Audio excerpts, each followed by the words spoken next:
Pretty sick.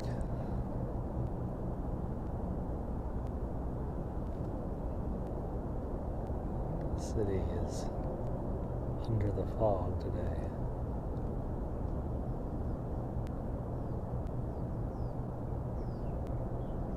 Hello.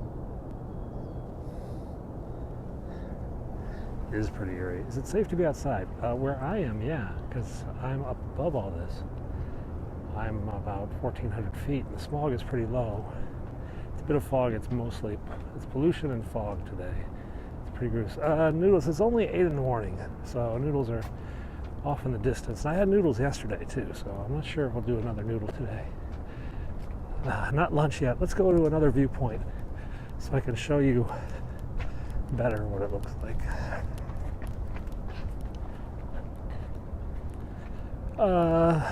Yeah, it's worse than LA today. But a lot of this will burn off in the next hour or two. The color usually, the fog is usually gray. The smog is brown. Today, it's brown. And we're going to get you the really good view here in just a moment as we come around this corner. So there is a bit of fog over the harbor, but as you look back over to the city, you can see, hey, thanks for those super hearts. You can see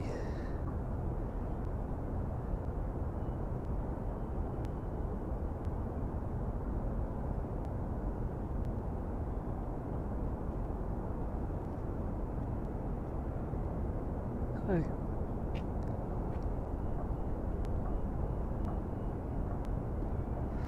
I don't have a mask today, but they give out masks. Oh, it's really bad. It is a gorgeous view. Just a tad polluted today.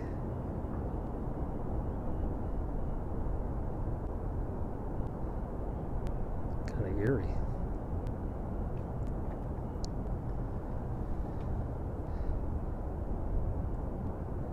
This is the peak. We are on Lugard Road right now. I'll be on Barker Road in about a half hour. So we loop our way around.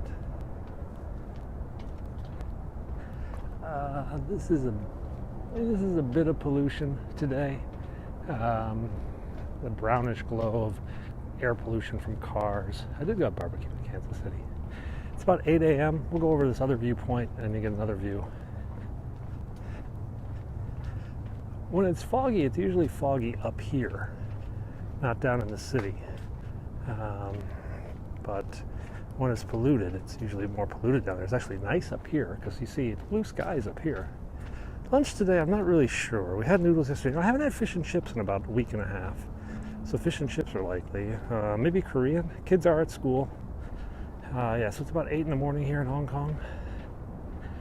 I usually have a bowl of Cheerios or a bagel and some fruit. But I ran out of oranges last night. So we'll see. Maybe I'll have some pineapple today. I do live here. I've lived here 8 years. This is my home. Hey, Spike. Welcome back. It does sort of settle down in the city.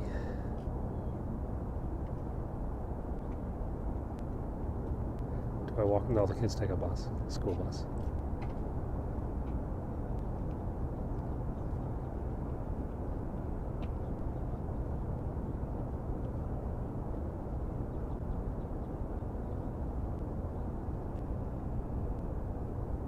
It is kind of sci-fi-like. In fact, the big professional photographers are out here because there's this thing, no snow. Do I recommend Hong Kong for tourists? Oh, of course. It's a great place to visit. Down, it's a bit of fog, but down in this area is a bit of smog because of some automobiles. My wife does not, she speaks Hakka, but she's Han. She speaks a little Hakka. My wife's a banker. The first day I landed in Hong Kong was hot.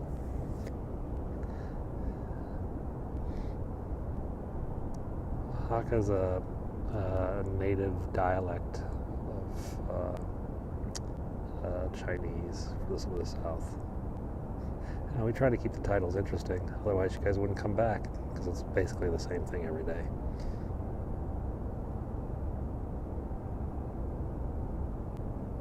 I can hear the bells ringing of St. John's. It must be exactly 8 o'clock. I am standing on Lugard Road. Yeah, this is a road. Lugard, here on Victoria's Peak, the tallest mountain on Hong Kong Island. Hong Kong Island is part of the Hong Kong Special Administrative Region, which is a very small part of mainland China. My wife does speak Mandarin Chinese. Are you afraid of the triads? No. They don't bother me. I don't bother them. We have a good relationship. The triads don't mess with foreigners. It's just not worth it. Is this a good place to live for white Americans? Well, it's a good place to live for any colored person, really. It's a different culture, but it's a very safe city. It's a very convenient city. It's a very easy city to live in. My wife doesn't speak Cantonese. My kids actually speak a little more Cantonese than she does because they pick it up at school, at the playground. Stalking culture. I don't know any more stalking culture than they do in the U.S. It's a good place. It's just very, very, very expensive to live here. I just saw today that the average rent for a 3-bedroom place in a mid-range apartment, which is basically what most expats want, is $10,600 US. So $10,600 US is the average rent. And the average rent for a family in my son's international school is $11,500 US. So per month, yeah, of course, per month. Milk is $14 a gallon. Gasoline is $8 a gallon. Cheerios, $10 a box. Brownie mix, $6. Salad dressing, $6. It's pretty expensive stuff.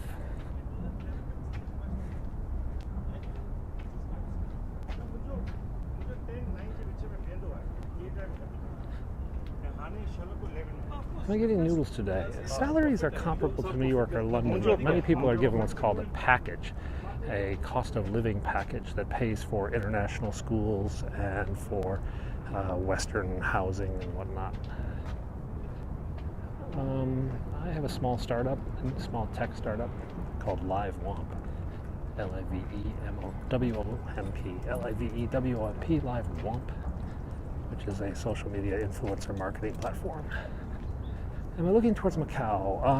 That way's Macau, but we're not going to see it anywhere near there because of the fog and pollution today.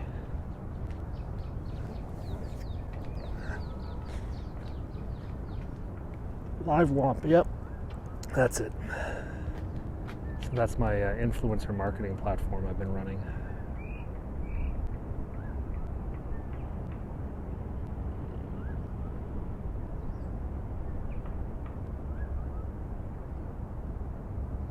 Do I own a Rolex? No.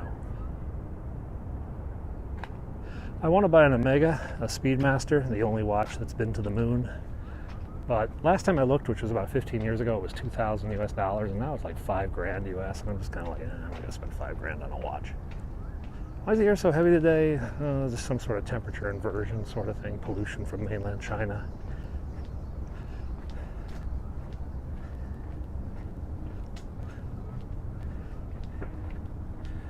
Pollution all around, sometimes up, sometimes down. Have I visited national parks? This summer I drove across country. My family drove from San Francisco to Washington, D.C. And we stopped at the Grand Canyon, we stopped at Zion, we stopped at Yellowstone, stopped at Little Bighorn, went to Devil's Tower, went to Mount Rushmore. Went to a lot of different places as we drove across country. Yeah, we went to the St. Louis Arch, which I think is technically a national park.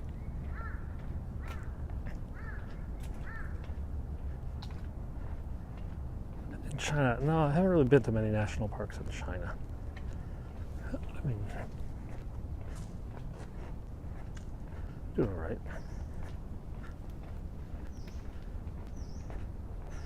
It was a fun trip. Not sure what we're going to do this summer. We originally thought about driving around Europe. Then I kind of lately have had this idea of taking the Trans-Siberian Railroad and crossing from Hong Kong across China, through Mongolia, through Russia, into Europe. I'm an American, but I've lived here 7 years. So I thought maybe we'll just take the family on a really long train ride across the Middle East, across Russia and Siberia. I thought that would be kind of cool. You with the 8-pack, yeah, I wish. Dubai, I've flown through Dubai. I've never really gotten out. When we went to Dubai, last time we were in Dubai was Ramadan, and it was like 45 degrees Celsius, something mental. And it was Ramadan, where you're supposed to sort of dress a little bit more conservatively. So we just like, let's just pass through Ramadan. Let's just pass through Dubai. So we're going to go for a little bit of walk. I need some steps, yeah? So we're going to go down here, and then we'll come back and we'll go see the view again. I plan today to just do every angle. This you can see, yeah, on Hong Kong Island. This sort of circles the tallest mountain, but because of the trees, you can't really see everything. I wear Asus Caetanos. I have 2 pairs of Asus Caetanos. These are my Wednesday, Friday pair. Monday, Wednesday, Friday pair, and then I have another pair I wear Tuesday, Thursday, Saturday, and on Sunday I usually stay in the house. So I have 2 pairs and I rotate them every day. I've not been to Mount Everest, but my friends have been there from here. But they've been to the base camp. They've never been to the peak, the summit. Asus gel. I don't know if these are the gels, the Caetano, the running ones. I used to have Asus gel tennis shoes, but they were more flat. I actually liked those but I've kind of grown used to these now.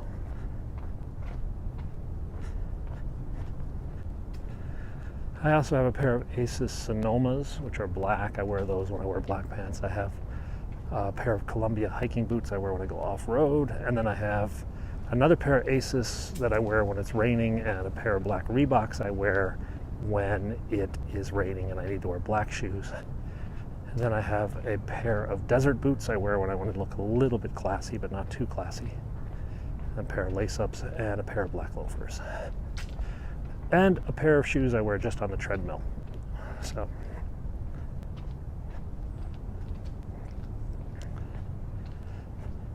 the startup is going all right. Monetization is sort of not really going the monetization route yet because, well, it's a monetized platform, but I haven't really turned it all on yet because of some have to set up a corporate entity, and I'm really hesitant about setting up a Hong Kong corporate entity because as an American, if you own a foreign company, there are tremendous tax reporting requirements to the IRS that cost a significant amount of money in attorney's fees to prepare, and I just sort of holding off and doing that.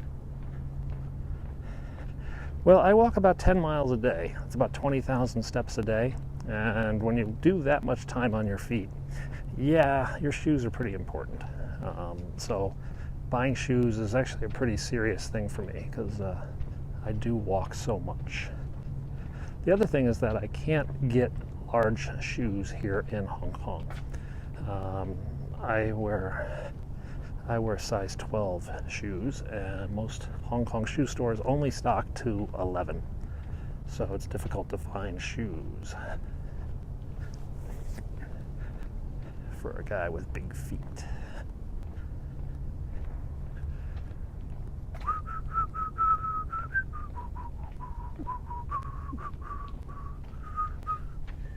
Revenues? I'm not sure.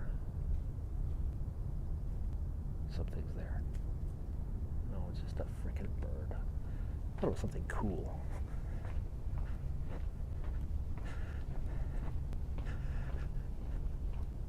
Do I eat pineapple bread? Yes, I had one the other day. Livewomp.com. And well, if I don't whistle, I'd have to sing. And if I sing, you guys will all throw up. So I was trying to whistle a little bit. A little Paul McCartney either. You know it don't come easy. Womp, womp, womp. Yeah, my kid's favorite word. Snakes, birds, wild boar, porcupine, birds. You can hear the birds.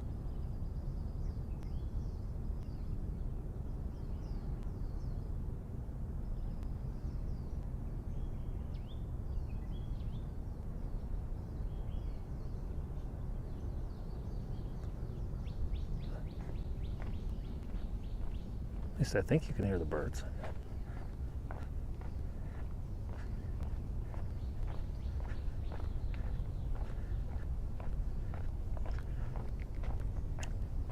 I was actually singing the young ones earlier today.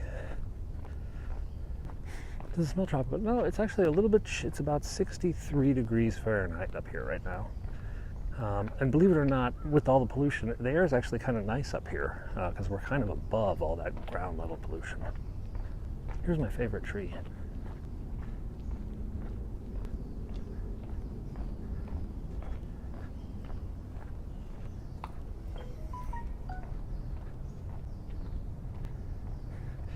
Inhale pineapple bread. That's kind of hard to do. It's something big.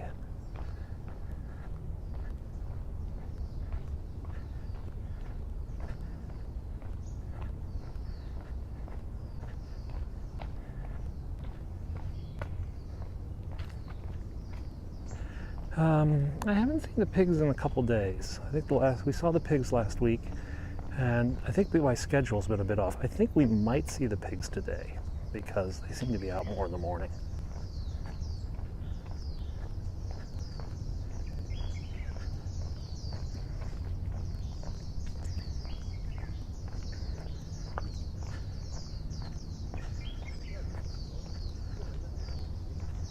Lots of dogs.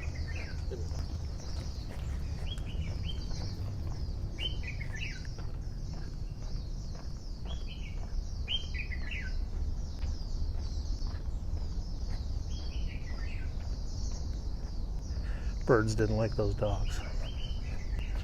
No. Hunting, I'd have to have a knife. I don't have a knife.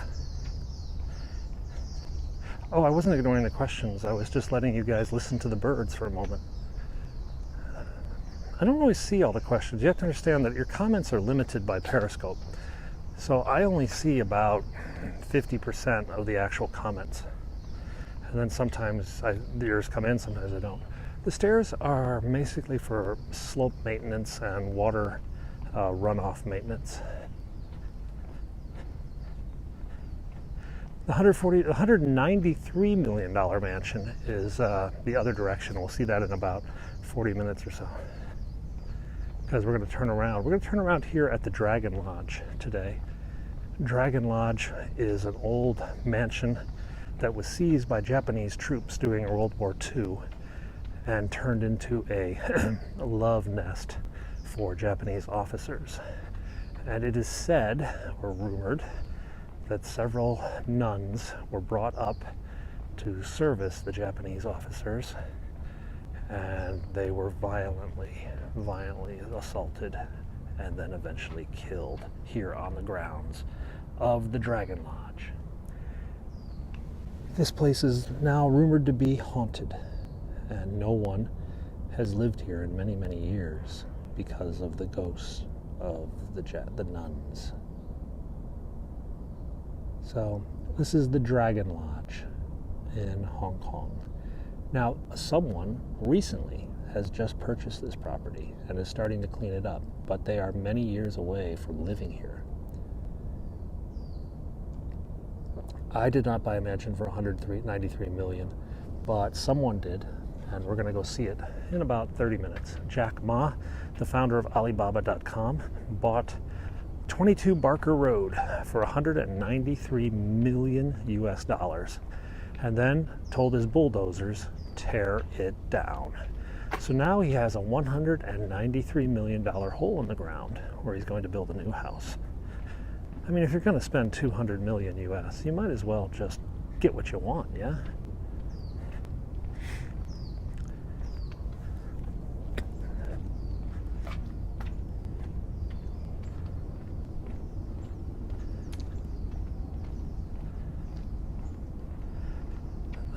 My regular hike is about, so this loop thing is 3.2 kilometers, all right? And then to go down is about 2 kilometers. I'm not a realtor, no. But big property news usually makes the papers. Here's those birds again.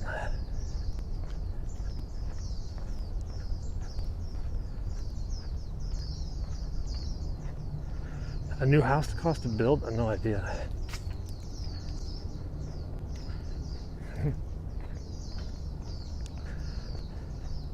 There's actually a website where you can gauge the prices and comparison shop. It's called 141. Hong Kong, and then the number 1401. What did I do in the military? I didn't serve in the military. I worked on Capitol Hill as a national security aide. So I was the guy basically the military came to and said, we want to buy, 27 Jeeps and 58 trucks and 35 planes and stuff like that. Which, hello from Belgium, which was a kind of a fun job. You'd be amazed how mundane it really was. It's 62 Fahrenheit right now, going up to a high of about 70 today. A paper pusher, yeah. But we actually had to do some tricky stuff. Like, for example, one time there was a mistake in the budget, and they took $25 million from a school we need to be built in our district, and it was just a glitch. And it took me. And it was actually, it's funny, you guys all think, Republicans and Democrats, they hate each other, da-da-da. Well, actually, no.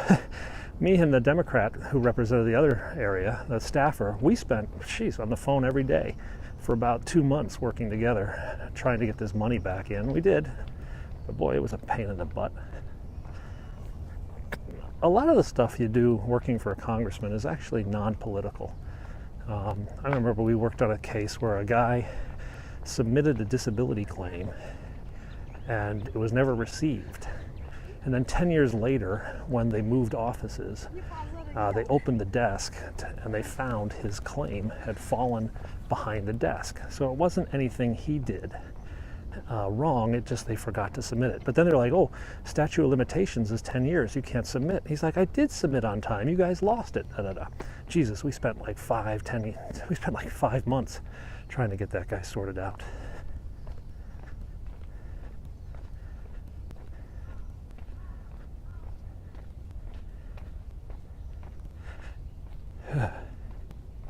More stories. Oh, what other stories could I tell you? So one time I went to this island, yeah? So I flew to Hawaii, and then I went over and I met these army dudes, and they put me on this really tiny little plane, seating for about 8. And then we took off from Hawaii, and we flew south about 2.5 hours. And we landed on this tiny little atoll called Johnston Atoll. Johnston Atoll is one of the most isolated places on Earth, all right? So we land, and there's all these Humvees with machine guns meeting the plane. We get out, and they're like, welcome to Johnston Atoll. Please come with me. So we go with the guy. And he's like, I would like you to strap this to your leg. And I'm like, what is this? This is an atropine kit. We have nerve gas, mustard agent, VX, sarin, all on this island.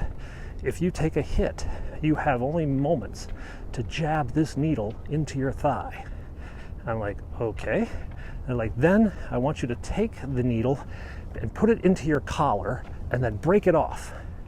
And in 10 minutes, if you haven't gotten medical assistance, jab another needle into your leg and then break that needle off in your collar. I'm like, why am I breaking the needles in the collar? And they're like, in case we find you unconscious, we know how many hits you've had of this stuff. I'm like, great. I'm like, what about the third one? He's like, if you haven't gotten medical help in about 20 minutes, you're probably dead. I'm like, great. So, anyway, so we walked around Johnston Atoll for the day, looking at the U.S. Army's chemical weapons incineration facility, and gone back to Washington to make a report. Quite an interesting little trip. Atoll, A-T-O-L-L, atoll. An atoll is the rim of a volcano, basically, that forms kind of a small island. You've been there too, okay. Johnston Atoll, Johnston. Johnston Atoll is a number. There's actually quite a few tiny little islands in the Pacific that the United States claims that are unoccupied. Islands like Johnston Atoll, Baker Atoll, Holland, Palmyra, Wake Island.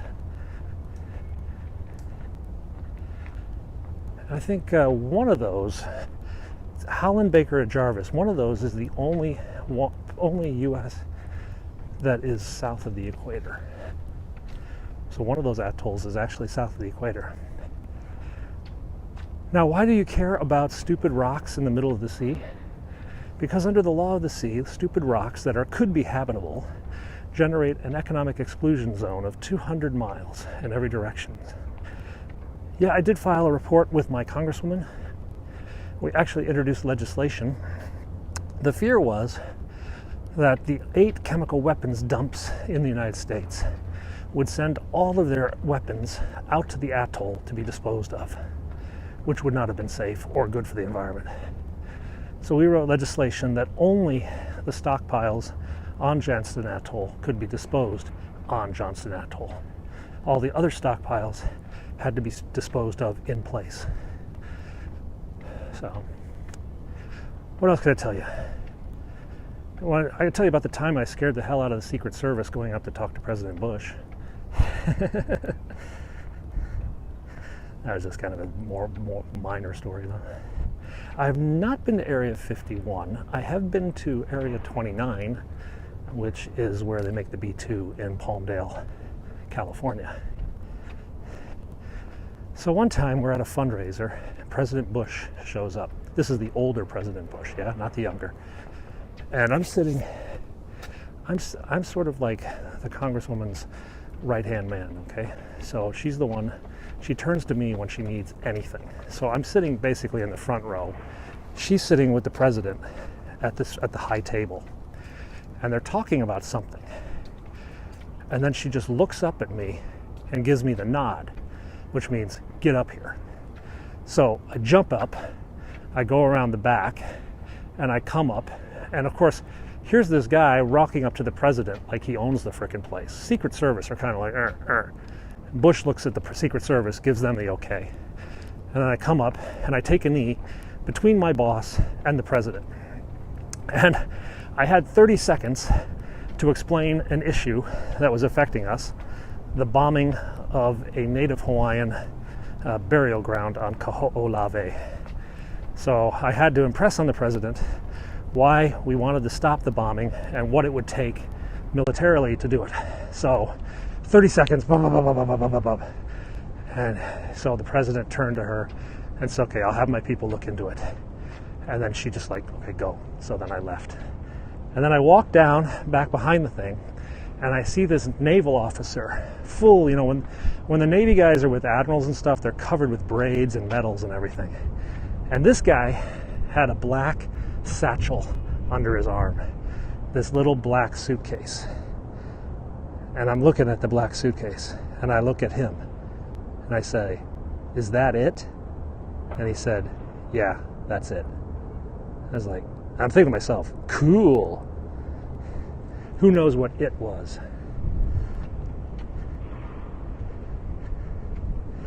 Who knows what it was?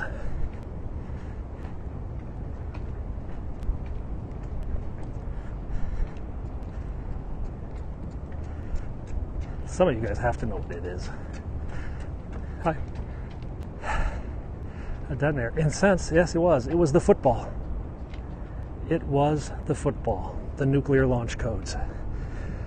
It is always within walking very close distance of the president. It is a black satchel bag held by a naval officer in case the president needs to go and launch the missiles.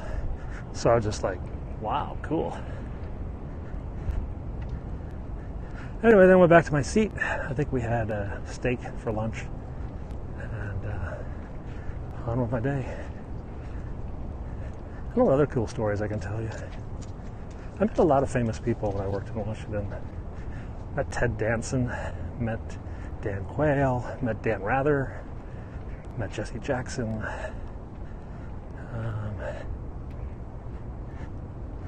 I don't know what the steak was. It was actually interesting enough. It was at the hotel, the Hilton Hotel, where Reagan got shot.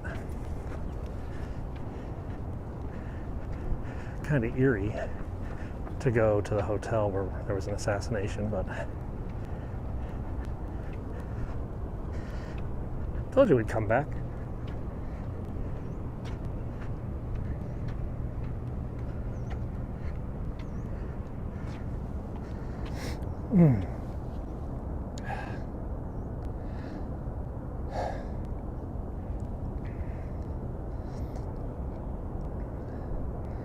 So one day, George Bush Sr. was actually a pretty funny guy.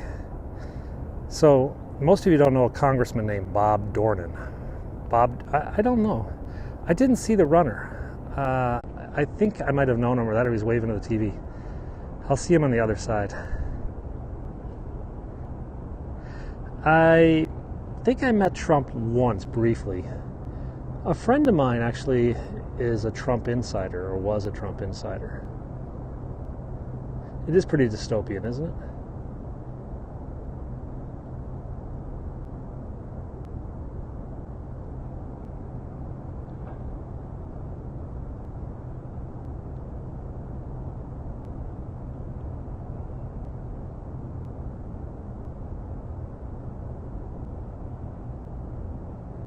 Ridley Scott has blocked me. Oh, okay.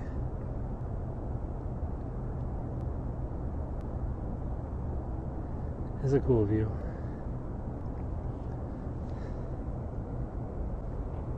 I am out of the political world, though I do still pay attention to politics and national security affairs, just sort of as a passing interest.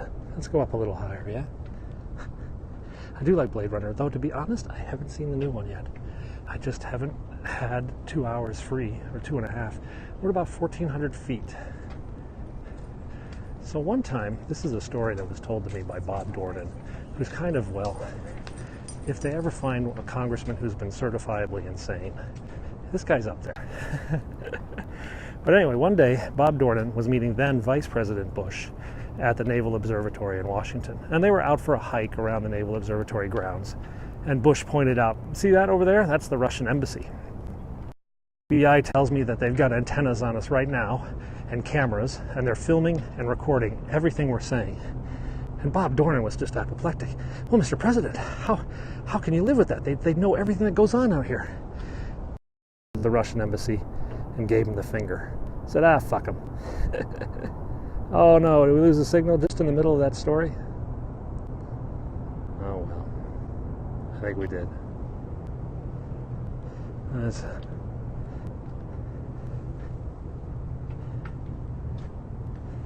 Oh, you've got a loop, so you guys missed my George Bush story. Come on, we'll get one more view of the city over here. Do I speak Chinese? No, not really. Come back. We'll go to the next overlook. Yeah, in DC, they're everywhere. I don't know, it's really sad that the signal's so weak here.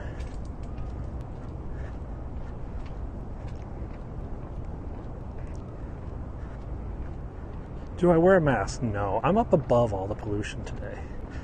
I don't really know if I'm going down to the city later. Later it'll be kind of burned off a bit. Okay, so George Bush is out with Congressman Bob Dornan, and they're out walking around the observatory circle, the Naval Observatory. Okay?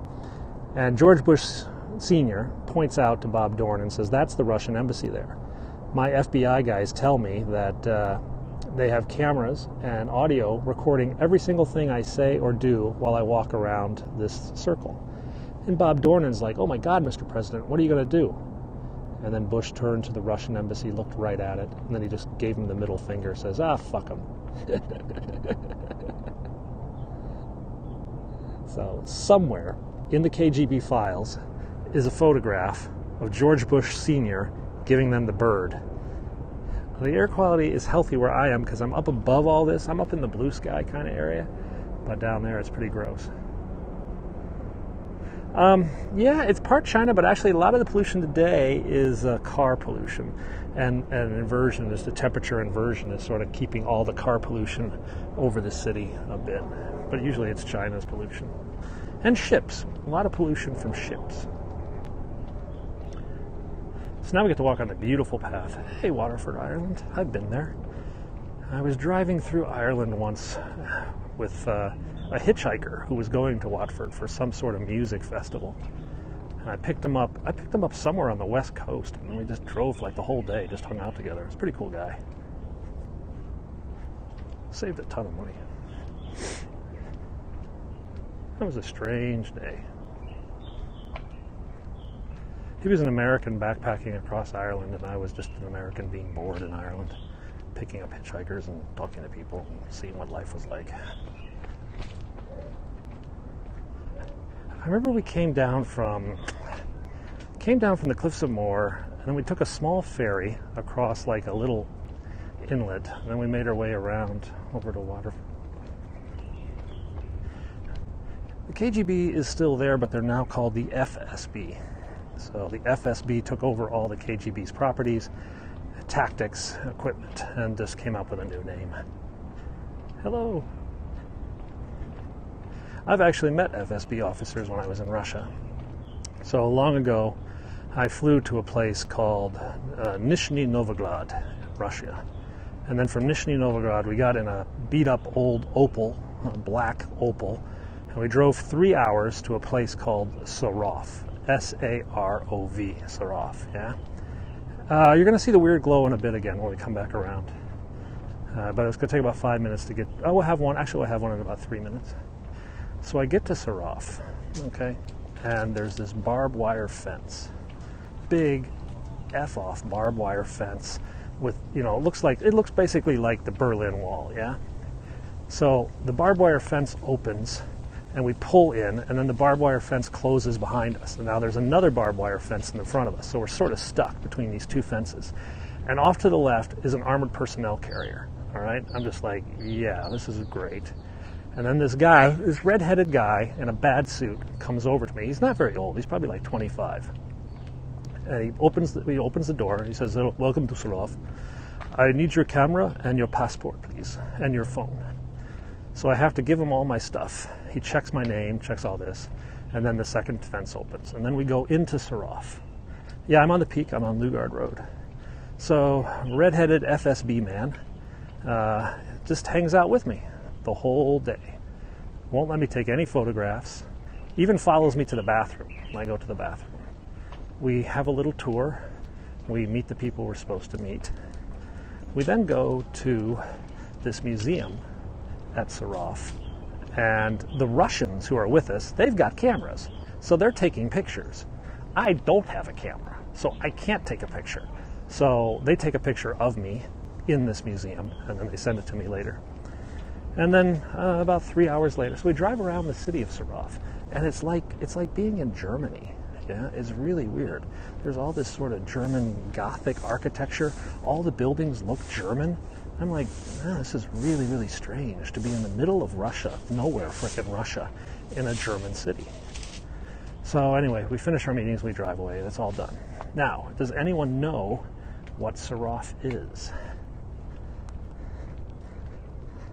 Sarov was, or is, a closed nuclear weapons city. Sarov is where the Russians built their first atomic bombs. It's where they built their hydrogen bombs. And it's where they build nuclear weapons today. It was built by German prisoners of war who were captured after World War II and pressed into labor services. They built the entire city of Sarov, ergo the German designs of the city. Today, it is still a nuclear weapons facility for the Russian military. I was there as part of a joint U.S.-Russian happy relationship to help secure the nuclear weapons in the Russian arsenal. It was a fun trip. And there exists only one photo of my time there, standing in front of a mock-up of Russia's first atomic bomb. My political job took me there, yeah. Nah. They captured the German... No, it wasn't really German scientists. Well, they did have some German scientists, but these were German prisoners who were building the buildings. I don't know. I get so tired of talking about the thing. So the German architecture is because the German prisoners, that's how they built. You ever see Bridge on the River Kwai? Ever wonder why they built a British bridge?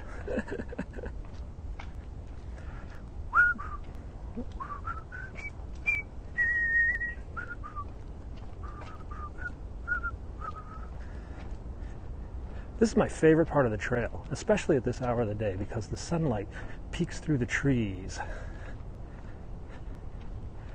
Yeah, I've had interesting stories.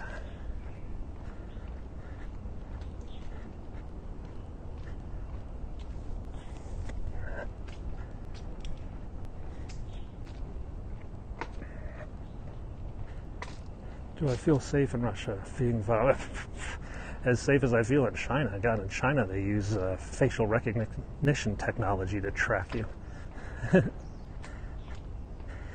My little crazy life. I've had crazier stories.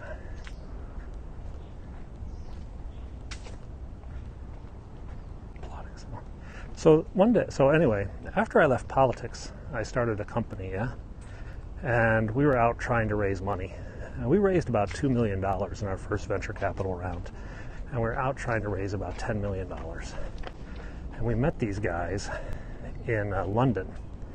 And my buddy, who was from London, went to elementary school with this guy. So he knew him from way back. And this guy was like really, really rich. I don't know if I can really tell this story because there's too many details in it. Basically, though, we didn't get the money from these guys. The reason was the assassination of the King of Nepal. But I didn't get the money. But the king of the regicide of the King of Nepal had something to do with our money. They chose Johnston Atoll as a dump site because Johnston Atoll is the most isolated from any other humans on Earth. It's like farther away from any other human inhabitants on Earth. It's where also Agent Orange was stockpiled there during the Vietnam War. And it's also where we had nuclear missile rockets test launched from Johnston Atoll, one of which blew up on the pad covering the island with plutonium. So it wasn't exactly, I mean, if you're looking for like really crappy places to store chemical weapons, Johnston Atoll kind of fit the bill, yeah? Much better than Hawaii.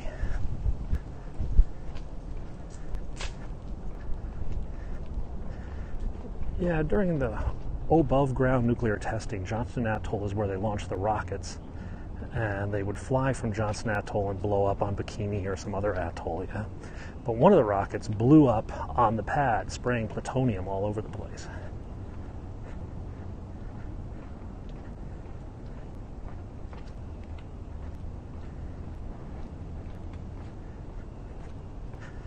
All sorts of crazy life. I've been in North Korea, no.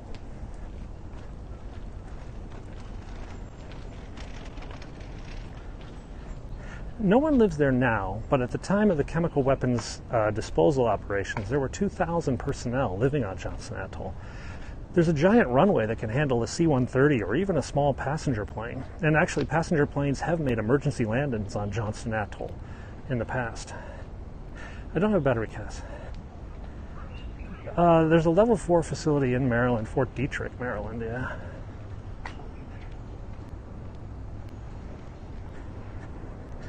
I don't think they do any biomed research here. I don't think they have a level 4 here in Hong Kong.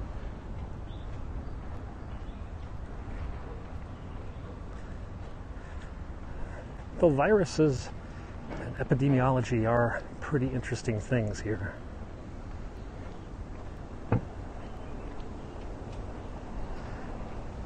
If you guys have ever seen the movie Contagion, Contagion had its original first vector here in Hong Kong and Macau, if you've seen that movie. It's a good movie, Contagion.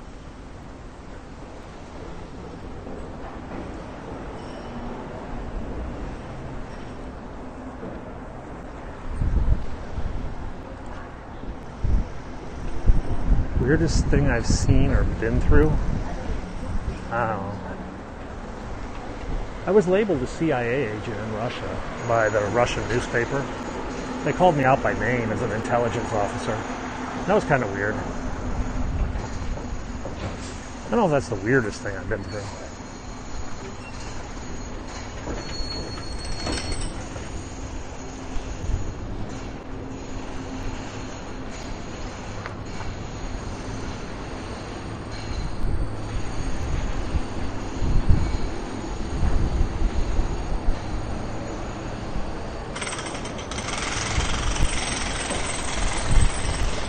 First job I ever had was a paper boy.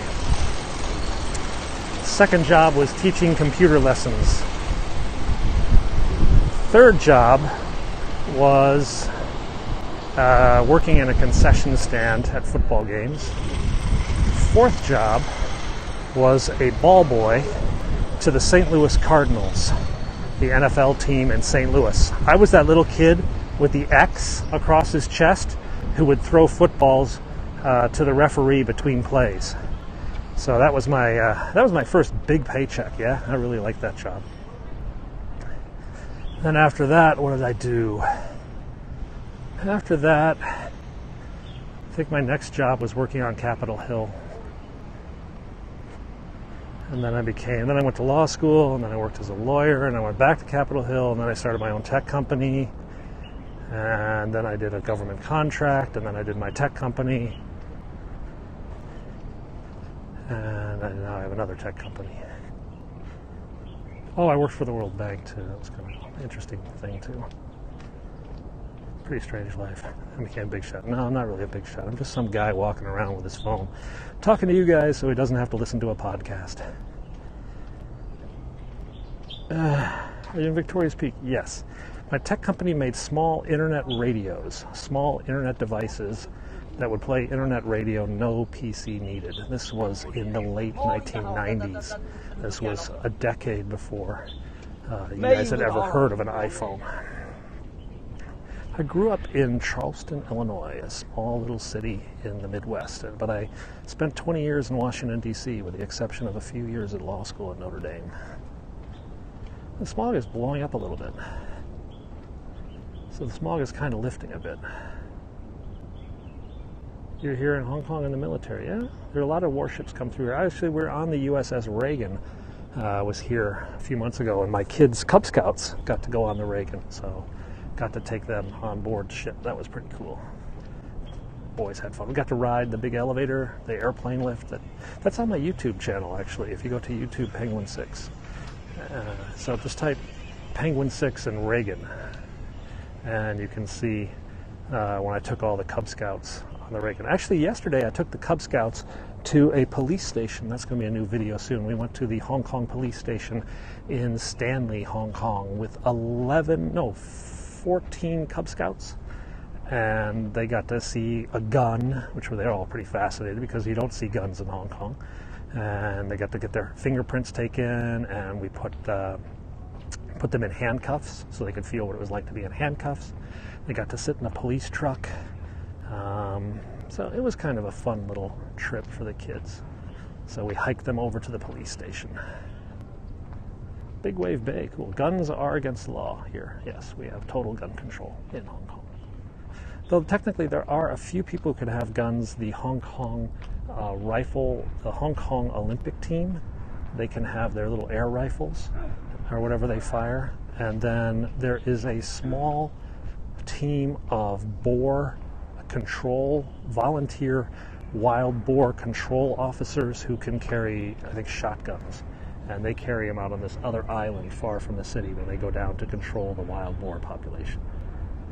Meat cleavers. Meat cleavers are the weapon of choice with the triads, or as they call them, choppas. Oh, tram's coming, I think. You guys want to see the tram? Yeah, you always want to see the tram. The police, most of the police do carry guns. They carry 6-shooter revolvers. Of course, they do have a special duties unit that is fully automatic. Sig Sauers, I guess.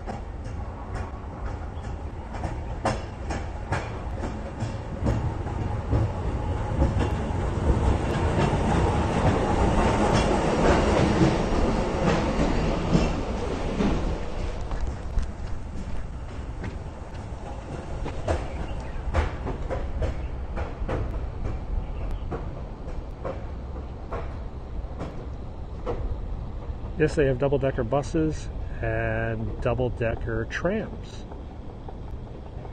It's a little bit after 8:30. I'm not kidding about the meat cleavers. Kind of grainy. Sure it wasn't just the fog. Well, sometimes it gets back that way. Meat cleavers are the weapons of choice. Chop, chop, chop.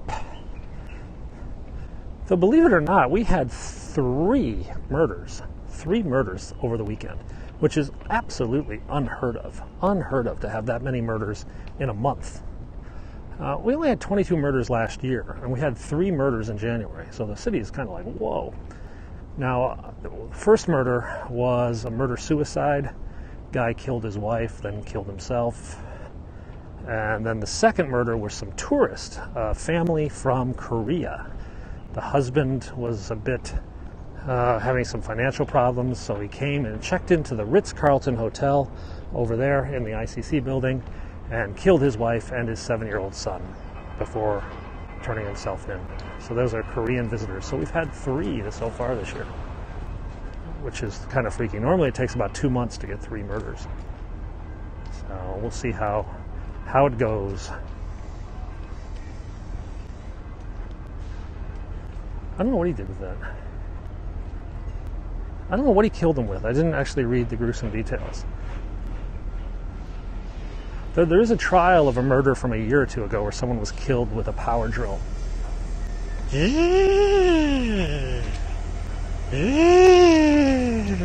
it safe? Is it safe? If any of you have seen the movie, who knows the movie I'm referring to? Is it safe? Come on, who knows the movie? You guys have to have seen this movie. Is it safe?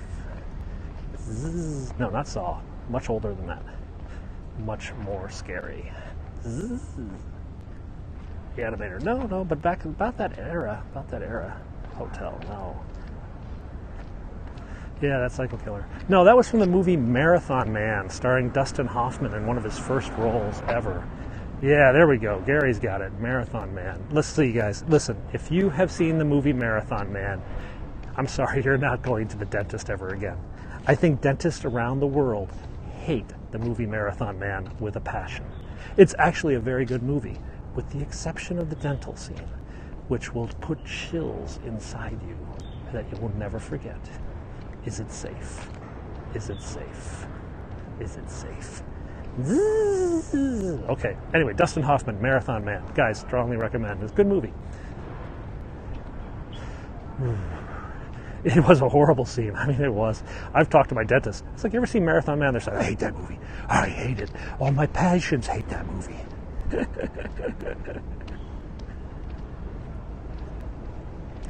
Oh, Spike, do not see the movie before you go. Or actually, probably just go on YouTube. Just type Marathon Man dentist scene. I'm sure it's on YouTube. I'm sure it is. Yeah. No pigs today. I'm looking for the wild boar. We don't see them. Won't see you. I have an appointment next Tuesday. Ask your dentist, when you go to the dentist, say, have you ever seen the movie Marathon Man? And they'll probably like, yeah, we studied it in medical school or in dental school.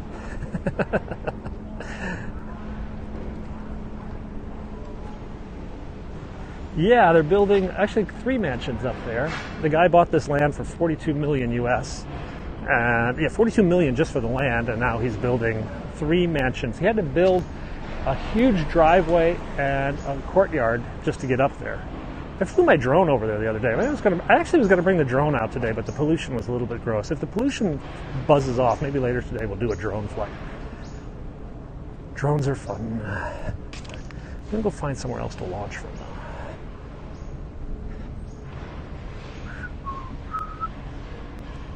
No pigs. I wonder where they went. So on the agenda today is lunch, as is the agenda every day. I don't know what it'll be. It might be fish and chips. It might be a French hamburger. Maybe Korean food. It kind of depends if I have breakfast. Yeah, keeping you up with the wild stories. So, all right. So we're out at this place called 29 Palms. All right. I think some of you guys might know what 29 Palms is, okay? Oh, Lamborghini, guys.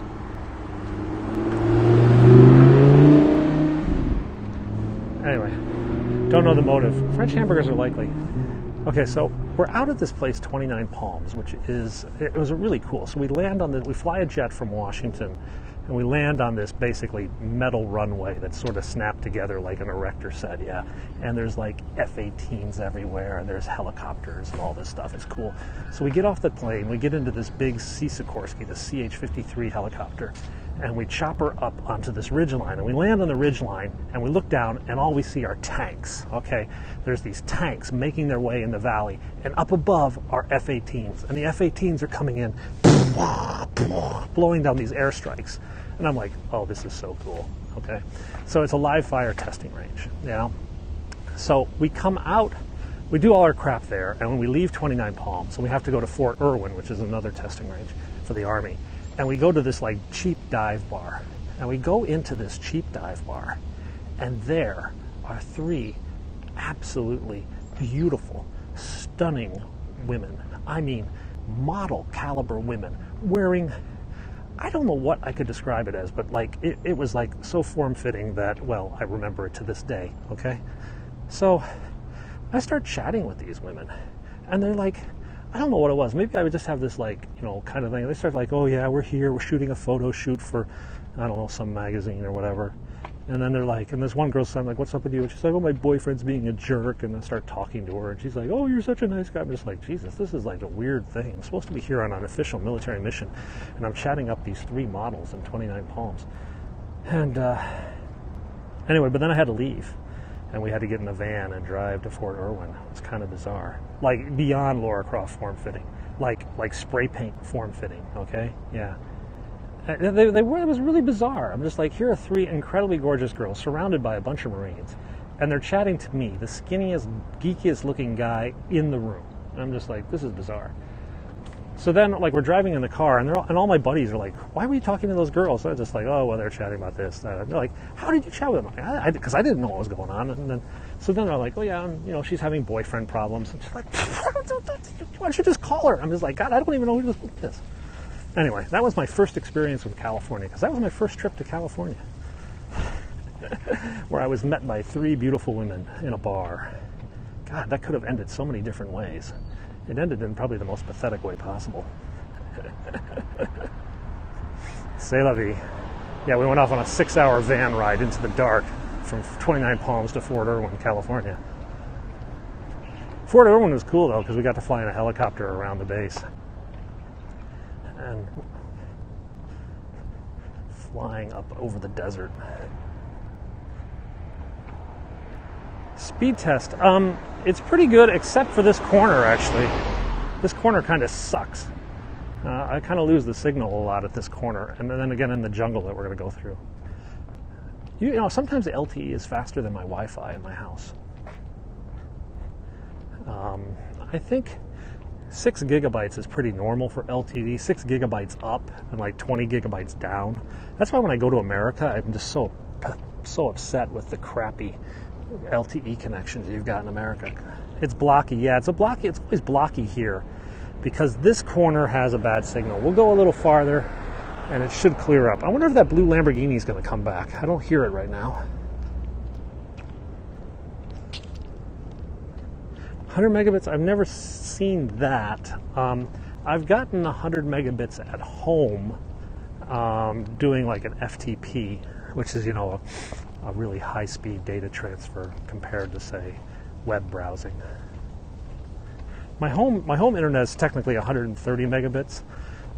If I pay extra, I can go to 1 gigabit per second, but the problem with that is I have to know I'm going to stay in the same apartment for the next 2 years, and I'm not sure I'm going to stay in this apartment for the next 2 years. We might move. I don't play League of Legends. I think my kids play it. They play Clash Royale. What else do they play? They're playing Pokemon Duel or something. 5GB 2020 FTP file transfer protocol. It's what you use to move big files behind the scenes on the internet. Sure, we try to keep it interesting. Back to Victoria Hospital right now. This was a hospital for Europeans only. No Asians allowed. Back in the days of the British, they kept the Peak as a European-only enclave. No Asians were allowed to live here. Certainly not have babies at the hospital here. I do think we may move to a newer... So, if we move, we're thinking of a bigger apartment, but in probably a slightly older building, which means less amenities. We would probably get rid of the swimming pool, probably get rid of a few other places just so we can have more space.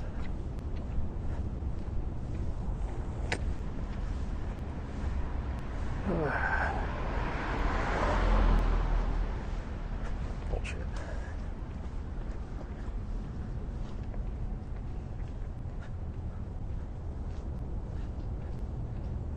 Kids will be around. Well, we have a playroom in our building where the kids can go down and play, but they're getting to be so big that the playroom is just, well, the playroom is more for babies, and there's not really anything there. It's blurry because the bandwidth is blurry right now. Hopefully the bandwidth will improve as we go down the peak and our view gets better, but you never can tell. I like having the pool. I like having a gym. So those are two options we would like to keep, but we love our neighborhood. It's just, I mean, we're paying $8,500 US a month in rent. $8,500 US per month in rent. I mean, that's crazy, yeah? I mean, I could easily be living somewhere else and pay $6,000 US a month. Save $24,000 US a year, yeah? That would be one kid's tuition at school.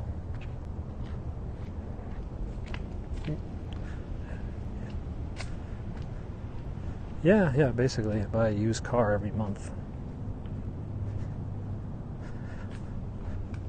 Of course, the average family in my son's international school is spending $11,500 US a month, so pay $1,400. That's pretty good. But I mean, we actively monitor the real estate market to see if things are cheaper. We could move down a few floors in our building and save as much as $1,000 a month, but we'll have to see what comes. Are there cheaper apartments in the same general area? No. We actually live in the cheapest building in our entire block. The average apartment in our neighborhood is about $10,000 to $15,000 US a month, $10,000 to $15,000 US. The high end is $33,000 to $42,000 US per month. There's our building and another building that's a little bit smaller that is comparably priced. We don't have a penthouse. We have 1,000 square foot in the middle of our building, 20-year-old building, a bit run down.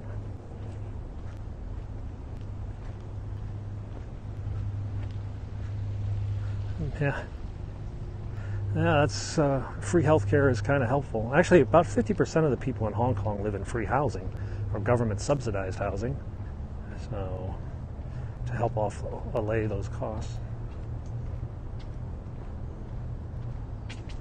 Average salary for a Hong Konger with a high school degree is $2,000 US a month. With a college degree, that's $3,000 US a month. That's the average salary. The average international expat banker type working in the finance industry is making about $175,000 a year US, plus bonuses and packages which can amount to as much as another $175,000. I'd say most of the families in my son's international school are on $250,000 US a year with benefits and bonuses.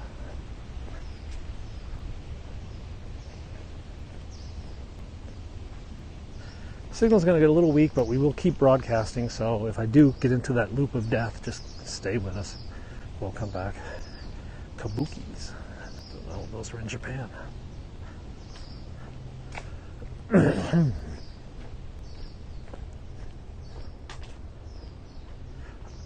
Average for a local. How prevalent is under the table work? Not really. I mean, the tax rate here is 16%.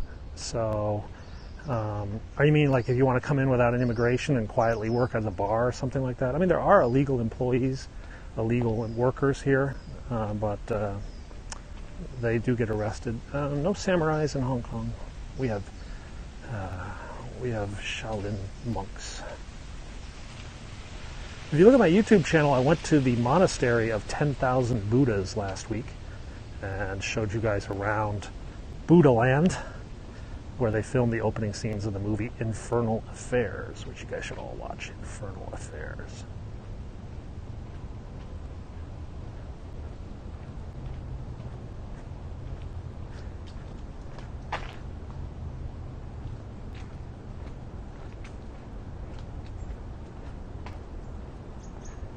Are there a lot of education is free? Well, the government there is private. Okay, there is a minimum wage. It's $4 US an hour. There are British companies here. There are far more American companies here.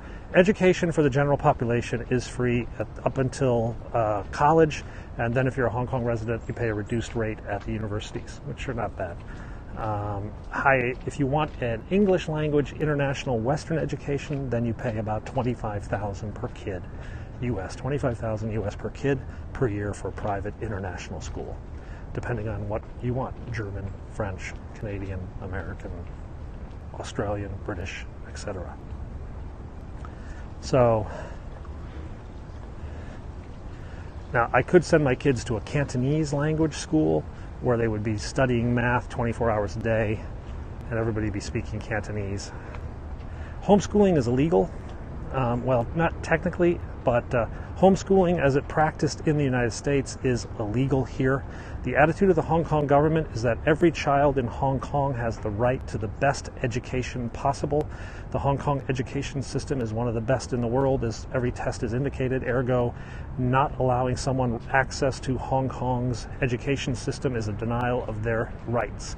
If you want to homeschool them, you have to prove to the Hong Kong government that you are offering a better alternative than the local education system. And that proof is verified weekly with visits from the Hong Kong Education Authority to your homeschooling and studies. They also have to issue a special permit for you to homeschool. And to date, less than about 100 or 200 people have been given those permits, as far as I know. Those permits are often given in extreme examples. For example, you are a French national living on an outer island where the only school is a Cantonese-speaking school.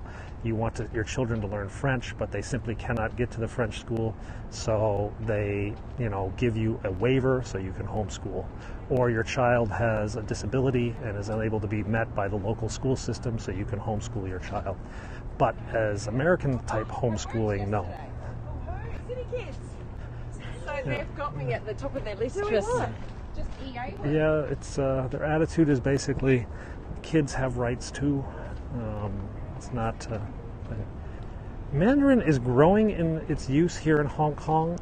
It is as common now as English is in Hong Kong. It is still looked down upon by some of the Cantonese speakers, but there have been a number of Mandarin speakers arrive. Most people in Hong Kong, if you are in a customer-facing position, i.e. a retail clerk, you need to speak English, Cantonese, and Mandarin. You need to be trilingual to some extent. The police are still English and Cantonese, though many of them do speak some Mandarin, just because it's needed every now and then. So in our police station visit yesterday, we noticed that there were pillboxes. Yes, army, military-style pillboxes outside of the police station, and I asked the police officer, do you still use the pillboxes? And she says, we have station defense drills several times a year. I'm like, station defense drills? They say, we simulate an assault on the police station by opposing forces. We have to man the pillboxes in full battle gear, helmets, shields, body armor, and long guns.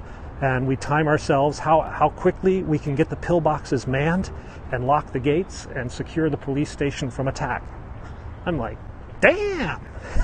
You have to understand, Hong Kong was invaded in World War II. The police fought alongside the military against the Japanese. And then in the 1950s and 60s, a series of riots, spurred on in part by the Communist Party across the border, against British rule, resulted in a number of police officers being murdered and a number of protesters dying in the famous riots of the 60s. So the Hong Kong police stations were built like forts with pillboxes and 15-foot walls and barbed wire on the top. The pillboxes are fighting positions. They can put a machine gun into a little hole and sweep the area if need be without taking a shot. It's a bit crazy. I'll put an Instagram, Penguin6. I'll Instagram a photo of the pillbox later today. Actually, when I get home, which will be in about 15 minutes. I am in the mid-levels of Hong Kong, hiking down a trail called the Central Green Trail back to my house. We've been up for a hike around the peak today, and we do this every day. You are in Hong Kong, which is part of the People's Republic of China, although we have our own government here that is slightly different than the government across the way. Is a bit more liberal. Yeah, kind of, sort of. Not really yes and no. Okay, culturally, we're a bit more conservative than mainland China in some regards, and then in some regards we're not. I don't know if you know. I mean, you have a traditional view of this old Chinese grandma being, very quiet and subdued and very conservative, and that does apply. It does apply, but there are young Chinese who are, well, I mean, the only word to describe it is decadent. Okay, decadent and liberated and experimental and crazy. I mean, if you want to read a book called Shanghai Girls, it was a bestseller in China. It's a bestseller in the West, Shanghai Girls. It's about life as a 20-something party girl in Shanghai.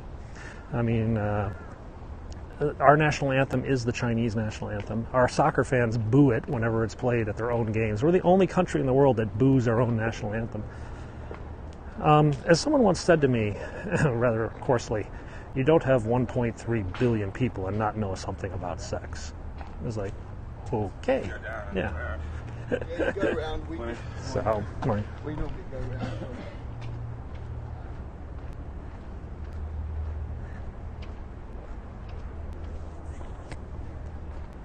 Yes, when the national anthem, when the Hong Kong team takes the field, they play the Chinese national anthem, the March of the Volunteers, and the local fans boo. I didn't go through the bamboo forest today. I wanted to keep the signal ears.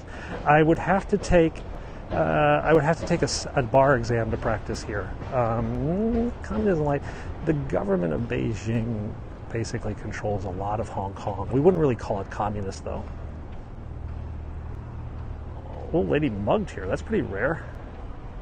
I guess it does happen. Shanghai Girls. Yeah, I believe that's the name of the book. Shanghai Girls is about the party girls. Of course, there's also Crazy Rich Asians, which is being made into a film right now. Crazy Rich Asians is another actually pretty famous book to describe the youth of Asia today. Crazy Rich Asians. That's being made into a movie right now.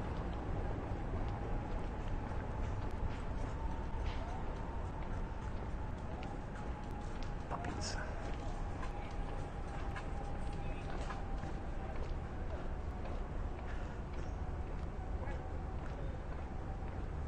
Oh, the tram stopped. Look, there it is. Do people still own guns illegally? No. I mean, yeah, maybe there's some mafia guy who has a gun. I don't know. But by and large, the general public doesn't have guns. There's no real need. Lunch will be a little early, 11:30 today, I think. Unless I get fish and chips, then it'll be at 12 Hong Kong time, which is 11. I'm not really sure. I don't know what I'm going to eat yet.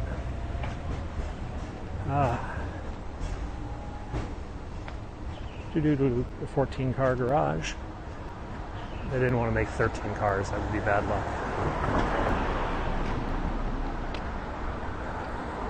Martial arts is actually dying in Hong Kong. There was a story in the New York Times a couple months ago about how Kung Fu is dying in the city. Try to come back. Okay, we'll see you later. The city has become so much safer than it was even 20 years ago that the need to protect yourself with Kung Fu has diminished. That and the fact that kids would rather play video games than sit in some Kung Fu master's house and hit, wax on, wax off for a couple hours. I mean, wax on, wax off for 2 hours or play a video game. And I think every kid would have a pretty easy choice there. Average number of children, I don't know officially, but I would say it's below 2. It's probably 1 or just a little bit above 1. It's interesting that some of the government documents I have don't have room for more than 2 children. I have 2 pairs of shoes. People do live in boats, not a lot. So I actually have 8 pairs of shoes, but I have 2 pairs of shoes I wear pretty much every day. So I rotate these shoes every other day. Yeah. Hey. Yeah, it's changing. They still show like the Kung Fu tournament, like the all-city Kung Fu tournament is shown on TV and stuff. But so is badminton, all-city badminton tournament.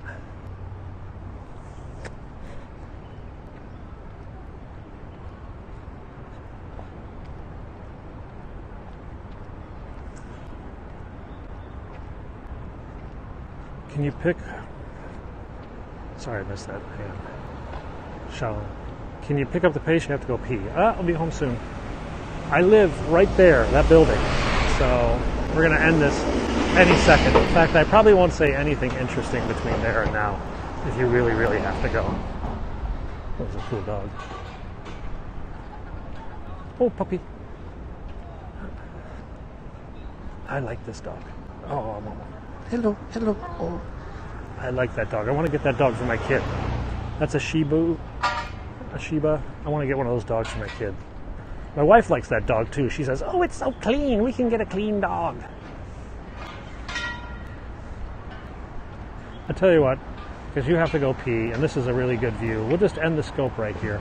I will be back in about 2 hours. We're going to go to lunch in about 2 hours. I don't know what it is. And I might go fly the drone this afternoon too, so feel free to follow me. Anyway, guys, thanks a lot. Talk to you soon.